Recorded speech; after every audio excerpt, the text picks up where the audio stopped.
Hey, it is your man Jimmy J. It's Friday night, and you get Friday Jimmy. So bear with me.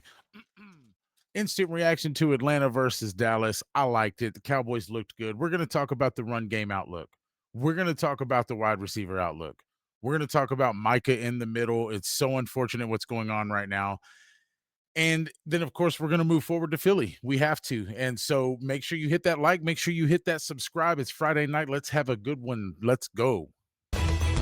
Plugged in and switched on. This is the Star We Are. So who's going to rule the rock here? For me, I like my guy Phil. Now, while I know that's not going to be the case, we're going to get Miles. We're going to get Javonte. Javonte's looking like the number one. What we saw tonight and what we're going to break down, in my opinion, and this is just Jimmy's take, so don't bash the whole Star We Are team for it. But in my opinion, Deuce Vaughn is going to either take Jaydon Blue or Phil Mafah's spot. And unfortunately, I think the blueprint, Mr. Jaydon Blue from Texas University, fits the mold closer to Deuce Vaughn than Phil does. So I think, unfortunately, he's off the team. Now, when we look at it, Hunter Lupke, is he going to be – he hasn't played much in the preseason. Is Phil Mafah done enough to knock Hunter Lupke down? Because you can almost guarantee it's Javonte Williams, Miles Sanders, Deuce Vaughn, Hunter Lupke at this point. So all we can do, as far as I'm concerned, is cross my fingers that Phil Mafah takes a spot on this roster. I would love it to be both him and Jaydon Blue, but I understand the draft capital is not there. Now, we spent on Jaydon Blue, right? That was a fairly high draft pick. Does he knock Deuce Vaughn off this roster? Was this just a Deuce Vaughn farewell tour? Do these coaches, have they already made their decision, and did we just see a lot of Deuce Vaughn tonight because he's on the way out? TBD. But that's how it breaks down, I believe. When we look at this wide receiver group, this one's unfortunate for me because I believe Holden is holding on for dear life here. I believe that if he makes the practice squad, he's out, right? He's going to be gone. That will not happen. He's been playing too well. I believe Ryan is trying to stay on this roster very, very hard. Mr. Ryan Flournoy has been open, has been targeted. I think he got the most of the target share tonight. If we go back and look at it, of course, we'll have to wait on the final stat reports, but I'd have to put my money on Flournoy got the most targets as a single person goes. But Brooks looks the part. And I can't lie. Last year, when we were injured, the last couple preseasons, the two consecutive games with a touchdown in the preseason, Brooks looks the part. And so I don't think we can hold Flournoy and Holden on this roster at the same time. So Holden is holding on for dear life, and Ryan is very much trying to make this roster. Which one of those guys do? Again, TBD. If you want my opinion, I've kind of got my fingers crossed for Traeshon. I really do. I'd like for him to be on this team. Moving on to Micah's contract. Listen, we've got a cat and mouse game. We've got a mom and pop game. We've got a I don't even know what to call this. It's an unfortunate game because Micah in the middle is what's happening right now.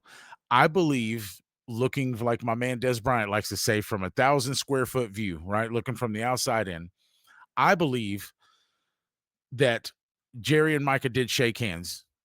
Not necessarily technically, right? Like physically shook hands, but they agreed. They said some numbers. They agreed. Michael was like, man, that sounds perfect to me. And Jerry was like, I agree. They went back to David. David said, no, I had no part in that discussion. We're going to, go back to square one on this. I'm not with that. And so Jerry's going to play hardball as opposed, as far as I said a deal. Micah said, okay, I'm not moving. David Mulligetta is not beating me, while David Mulligetta is over there fighting for his franchise and his team, which is Team Mulligetta, and his future as an agent, saying, well, I'm not just going to let them hardball me and let owner and player come up with a contract and come up with an agreement without me being in the room. That weakens my position as an agent. And so we have agent and owner playing extreme hardball and Micah in the middle. And it sucks. And it sucks for the player. It sucks for the talent he is. It sucks for the person he is, the young man he is, the passionate player he is. And we all just want this thing to end. We obviously want him to get paid, not traded. And we want to move forward with this. Speaking of moving forward, now we've got to move forward to Philly. Are we even capable of pulling the upset on banner night? I don't think so. And I'll tell you why.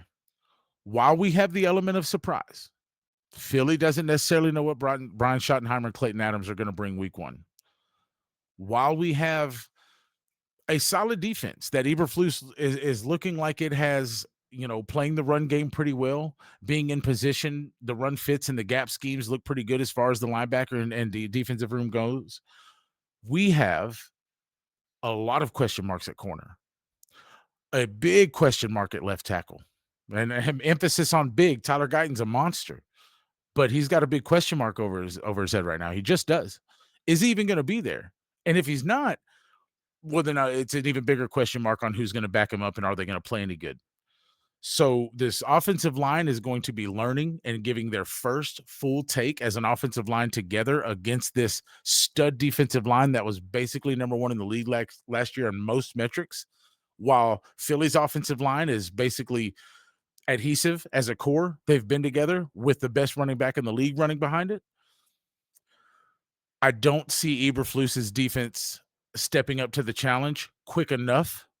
And I don't see our offensive line giving Dak Prescott enough time early enough against this defensive line to really cook. So it's going to be a learning curve. It's going to be a tough one. Philly's going to drop their banner, and then they're going to drop 32 on us while we drop our first game. That's Jimmy's wrap up. That's my preseason take. That's this whole thing in a nutshell, right? That's a preseason 53-man roster. You can go back and check live. We were at camp. Landry and I gave our 53-man cut prematurely. I think we basically nailed it. Of course, I made a couple changes just now tonight based on what I saw last and what I think this team is going to do and what we've done in the past. We talked about the receivers. We talked about Micah's contract, which has to come to a closure. And boy, I hope it's closure with pen on paper and not him closing the door on his story in Dallas and his time in Dallas. And we got to move forward to Philly, which Jimmy thinks is a big L. That is what it is. Thank you for tuning in. Make sure you like, make sure you subscribe, make sure you fan responsibly and do the right thing. We're going to wrap this thing up. If you like the content that you see here, all you've got to do is smash these videos, smash that subscribe button, follow us, turn on your notifications, and remember to always, always, always fan responsibly, guys. Peace.